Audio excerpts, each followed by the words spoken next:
His name is Moe Norman, and by every number that matters, he should not be the punchline in that room. He will go on to win 55 events on the Canadian Tour. He will set 33 course records that in some cases still stand. Ball strikers who came 50 years after him, men with biomechanics labs and high-speed cameras, will study his impact position like it's scripture. Tiger Woods will later say there have only been 2 players in the history of the game who owned their swing completely, Ben Hogan and Moe Norman. So here's the easy version of this story. A brilliant but strange man got mocked for being different, and different scared people off, so he never made it. That's the version that fits neatly into a highlight reel. It's also not what happened. The real reason Moe Norman spent 40 years hitting golf balls in near total obscurity has almost nothing to do with the men laughing in that hallway. It has to do with a choice he made, alone, that nobody in that locker room ever knew about. Moe Norman's story has been retold for decades,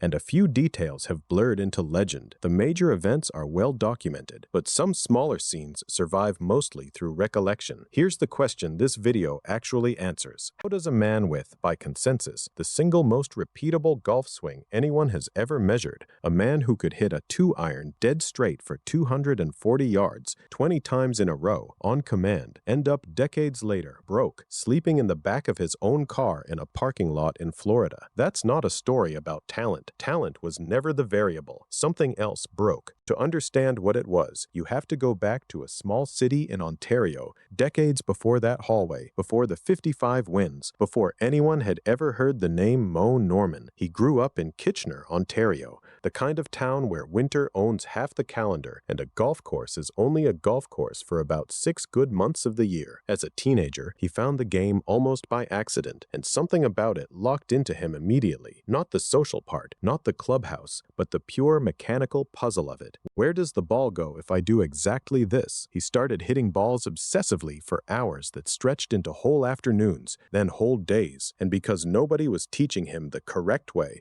the compact, upright, hands-cocked style that every textbook and every pro shop instructor in North America was preaching at the time, Moe built his own geometry from scratch. He stood far from the ball, farther than looked reasonable. His stance was wide, almost absurdly wide, like a man bracing for impact, his arms extended straight out from his shoulders in a single unbroken line to the club head. One plane, no hinge, no manipulation.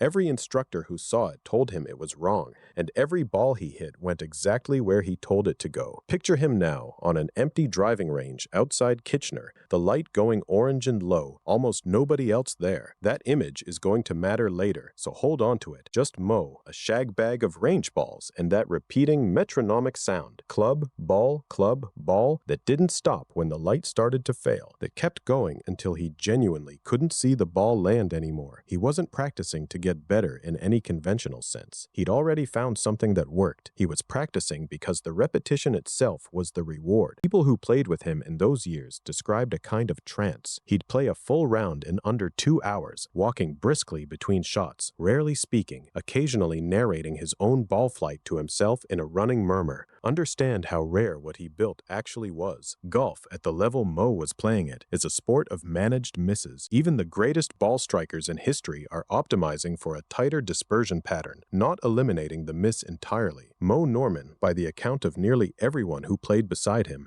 had reduced the miss to almost nothing. Course superintendents used to walk fairways after his rounds and find his approach shots stacked into what looked like a single divot pattern, round after round, tournament after tournament. If you enjoy stories about the strange details behind golf's greatest players, please subscribe to Smarter Fairway. There was a discipline to it that looked, from the outside, almost like punishment. Other young golfers in Kitchener would finish a bucket of balls and head home. Moe would finish a bucket, retrieve it, and start again, chasing a feeling more than a result. The exact click of centered contact, repeated so many times that his hands eventually stopped needing his eyes to confirm it had happened.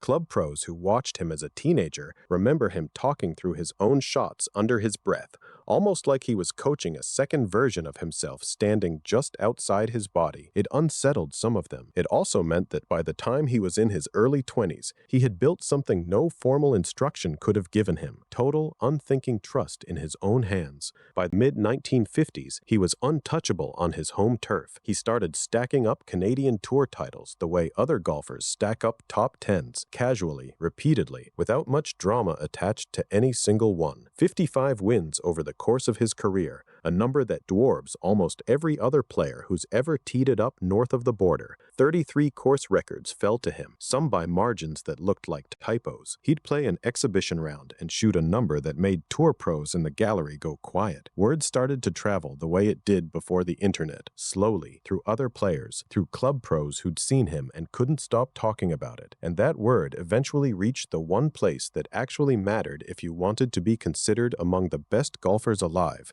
the United States and the PGA Tour. Direct address moment. Understand that in 1959, there was exactly one stage in professional golf that counted as the major leagues, and it wasn't in Canada. If you wanted to be recognized as great, you didn't get to choose a different stage. You went there, or you didn't get to be great, at least not on paper. So Moe went. There's a simple villain sitting right there in this story, and it's tempting to just hand him the role and move on. The PGA Tour pros of 1959, polished, image-conscious, deeply invested in the idea that golf was a gentleman's game played a certain way by a certain kind of man. When Moe showed up with his wide stance and his straight-arm swing and his habit of talking to himself and hitting balls until his hands bled, they didn't know what to do with him, and what they did was cruel. They mimicked his swing in the locker room, loud enough for him to hear. They needled him about his stutter, about his awkwardness with people, about the way he never seemed to want to be touched or slapped on the back the way tour camaraderie demanded. Officials weren't much kinder. His behavior read to them as a liability, not an eccentricity to be managed with any patience. So yes, it would be easy to end the story right there. Cruelty drove him out, except that's not actually what drove him out. Cruelty explains why the environment was hostile. It doesn't explain why Moe never went back and tried again, because here's the detail that gets lost. Moe Norman did not get told to leave the PGA Tour. Nobody revoked anything. What happened instead was smaller, quieter, and it happened inside his own head. Sometime during that stretch, in the middle of the hostility, Moe made a decision that at the time probably didn't even feel like a decision. It felt like relief. He decided it was safer and simpler and frankly kinder to himself to just go home, not to fight for a seat at that table, not to grind through another season of being the joke in the locker room while his ball striking made fools of the very men laughing at him. He went back to Canada, and he kept going back to Canada, tournament after tournament, decade after decade, even as invitations occasionally trickled in, even as his reputation among insiders only grew. The wide-open stage that could have made him the most famous ball striker alive instead became a place he associated with pain,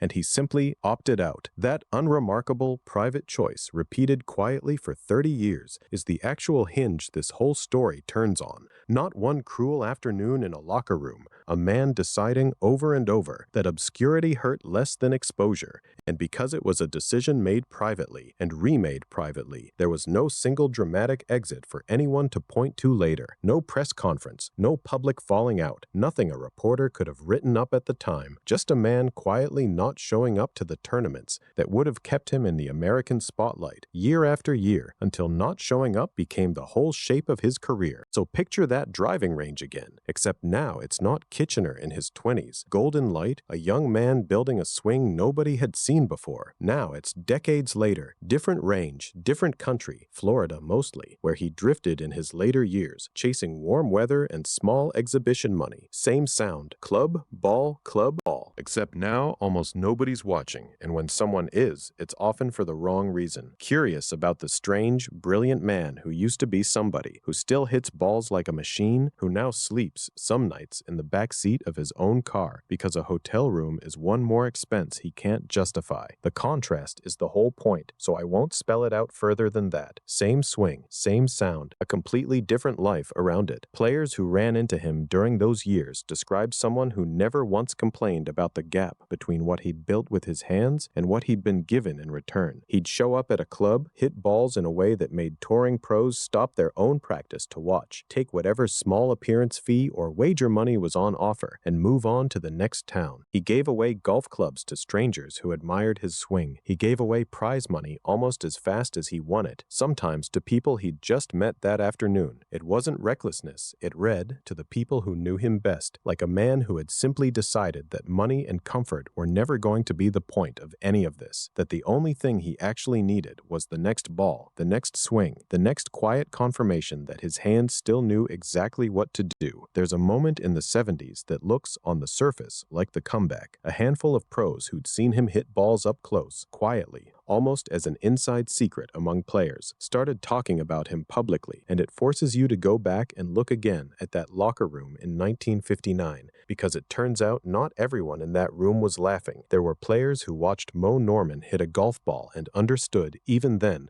exactly what they were looking at. They just didn't say so out loud, not in a room where saying so cost you standing. Decades later, some of those same men, and a new generation who'd only heard the legend, started saying it publicly instead. It changed nothing financially, not for years, but it planted the idea that would eventually matter. I'll be honest, the deeper I got into this story, the less it felt like a golf story at all, and the more it felt like a story about what happens to a person who is extraordinary at exactly one thing in a world that also demands you be palatable at everything else. Moe wasn't hiding a flawed golf swing. He was hiding, or trying to survive, a mind that worked differently than the men around him expected it to, something people who knew him later would associate with undiagnosed autism. Decades before that context existed publicly for someone like him, nobody in 1959 had language for that. What they had was mockery, and Moe, without ever naming what was happening to him, made the only move available. He removed himself from the room. For most of the 80s, Moe was still out there, still hitting range balls for spare change at exhibitions, still living out of that car more often than anyone around professional golf wanted to admit. And then, slowly, the tide that had started turning quietly in the 70s picked up real weight. Younger stars started saying his name with reverence instead of curiosity. Tiger Woods, at the peak of his own rise, singled him out, publicly, unambiguously,